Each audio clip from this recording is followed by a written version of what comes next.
Čau lidi, já jsem Kony. A já jsem Ryder. Jsem to posral. No Jo. a vítáme vás u 5 věcí o každé. Takže 5 věcí o mně a o něm. Takže 5 věcí o mně Mám rád. a o každém. No. Takže začneme. Počkej. Takže začneme 5 věcí o mně.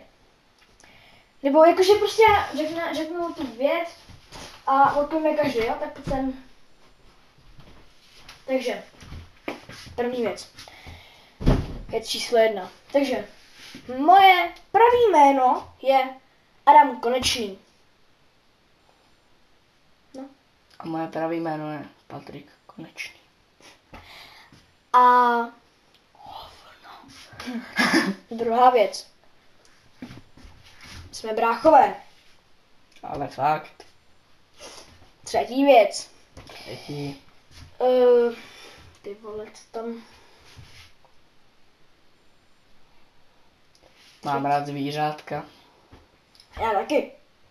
Čtvrtá věc. Oba máme nějakého zvířecího mazlíčka.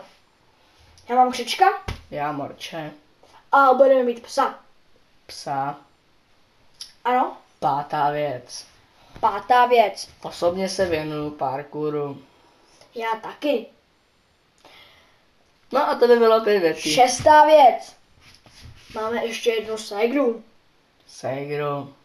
To je vypatlaná. Je to pan hovno. To bude se to koukat nebude. Doufám. Takže tohle bylo 6 věcí. No 5 plus 1. Dáme 5 plus 1. 5 plus 1 zdarma. Jo, darma. 5 plus 1 zdarma věcí o nás. Wow. 3. O 2. Takže jo, a to si to nemá zvíře, ale to je jedno. Má tebe. Takže,